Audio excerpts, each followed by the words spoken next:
Well, one of the, from all the issues that have been raised here, Samson, would you say INEC is overwhelmed? INEC has always been overwhelmed. There's nothing new about it.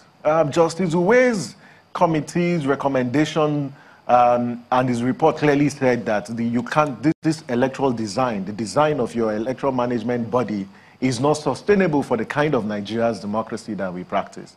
So structurally, the Electoral Commission is overburdened. So it's overwhelmed with monitoring party primaries, registering political parties, registering voters, conduct of elections, prosecuting electoral offenders. So the Electoral Commission is overwhelmed. So INEC even went into these elections overwhelmed with a lot of activities.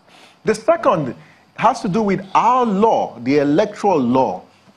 And that is why post-2019 elections, we need to have a very serious national conversation.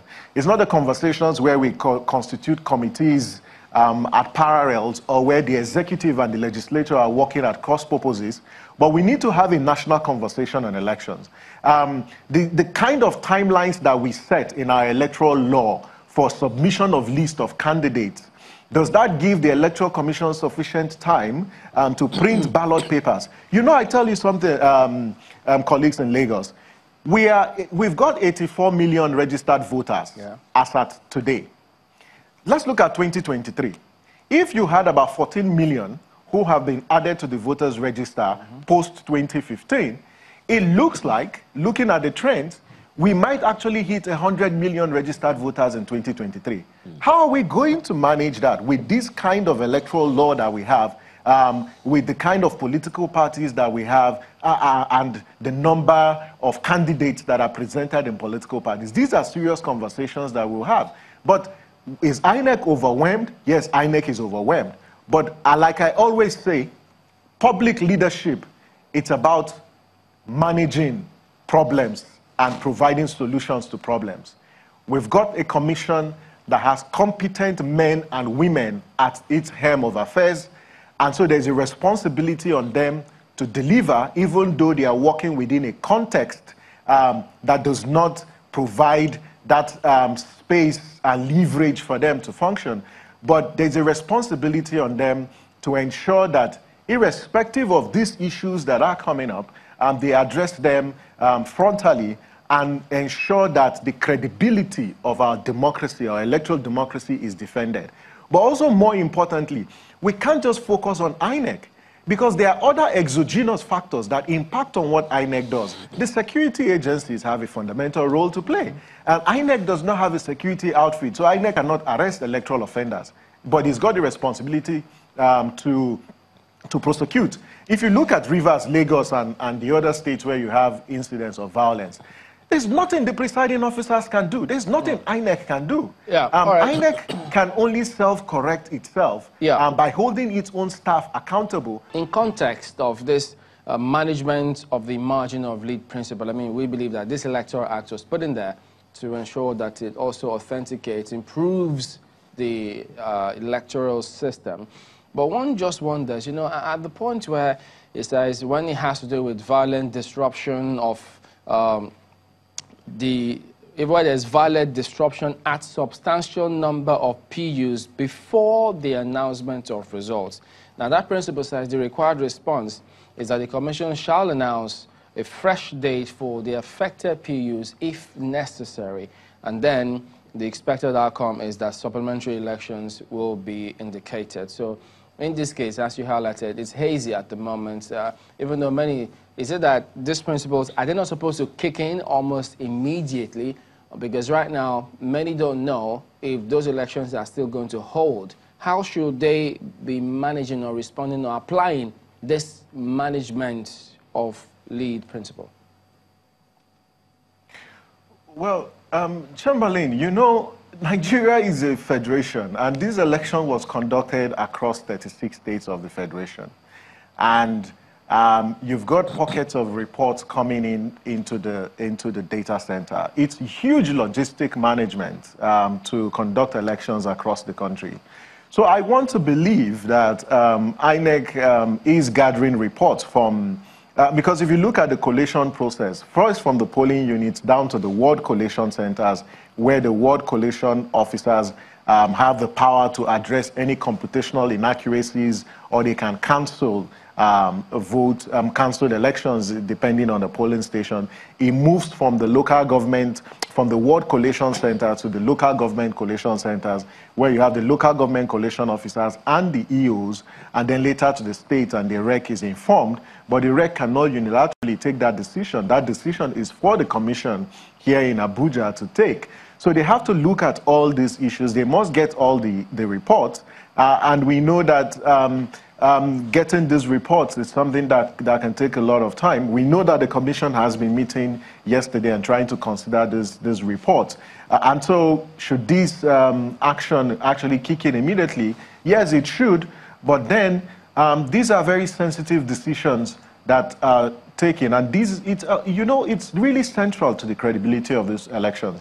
And that's why for people who have won elections, and the kind of results we're seeing at different platforms are not waiting for the Electoral Commission, I would advise that we exercise caution and wait until the Electoral Commission makes pronouncement, because sometimes these decisions around cancellation can actually alter the outcome of an election.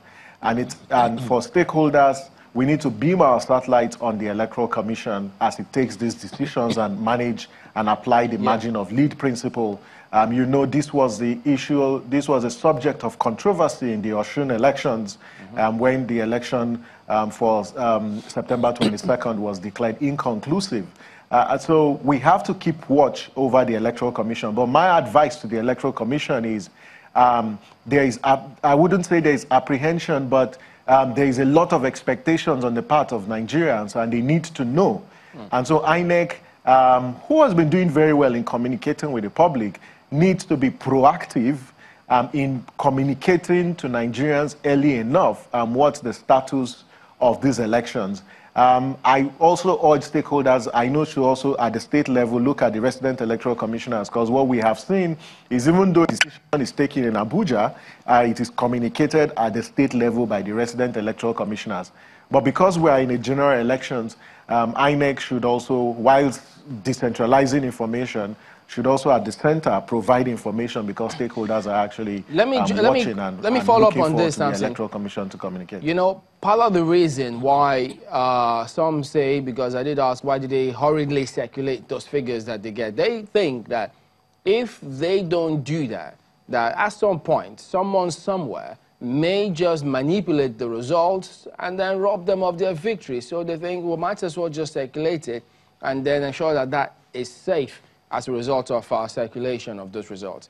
Now, you talked about, I think, the PVT. So could you tell us then, how is that going to work in that context? What kind of impact will it have if some people somewhere want to manipulate the results of elections?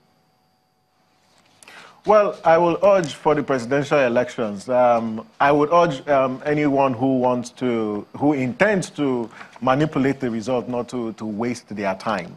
It will be an effort in futility if you attempt to do that, because the PVT was deployed for these elections, and I say with utmost sense of responsibility and confidence that our data is in, and the PVT will detect any fraud at any level. The reason being that with the number of observers we've deployed to a statistical representative sample of polling units, we use polling unit results. So we gather polling unit results, and that's the granular, or what you call the rawest result, or the result in its raw form.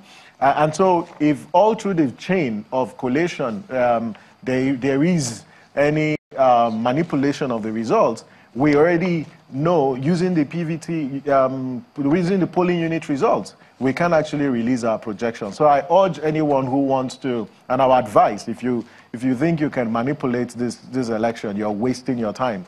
INEC itself has also assured stakeholders that it's got its own mechanism in place to address that. But just to come back to the issue around the transparency of this process, INEC used this from EC8A. Samson,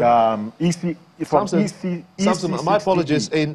As a follow-up to the question that Chamberlain asked you, I'm just wondering, if INEC should be decentralized, if it is something that you would also be talking to INEC about, because you rightly mentioned the challenges that they face in this humongous task of conducting the elections, and considering the challenges that they have faced. You say that we may be facing 100 million population in 2023 for the elections. Do you think that INEC should be decentralized? Gimba, as a student of law and elections, I tell you, one of the greatest problem we have with our own state is the nature of our federalism. There's so much centralization of power at the center, and it permeates all our public institutions. Every time we're looking up to Abuja, and I tell you, I 100% support decentralization or whether devolution of power, as the case may be. But I support decentralization, but decentralization with some mechanisms to also limit the exercise of discretion, or also limit the powers that the different commissions do have. But decentralization will help a lot. Decentralization, where within this present context, in relation to exchange of information, is a welcome idea, because the people who are actually going to be voting, the voters who are affected in this polling unit, are the state. And so they are the primary focus. And so who is the closest to communicate with them will be their resident electoral commissioners and the EOs. And so they have to provide that information in a timely manner. But again, because everyone is looking at the center, it's important that the center makes that pronouncement. So the other units across the state would also be guided, even though I am aware that INEC has got its own internal communication mechanism with resident electoral commissioners, with EOs. But we know there is a challenge with dissemination of information, looking at how the nature and our population, there are polling units that are in hard-to-reach areas. When will they get the information if they were to vote this morning? When will they get the information to actually vote? Just like the postponement, it might interest you to know that if, despite the announcement, the postponement and the publicity again, last week Saturday, there are still polling units where people had showed up and thought that they were going to cast their vote. All right. Well, we'll have to anchor at this point, but I just hope that, Samson, nobody mistakenly hacks into this PVT and mistakenly sends the result to my phone. But even though I like it, but I wouldn't want that to happen. But I appreciate your comment on this morning. It's Samson Itodo, Executive Director of YAGA.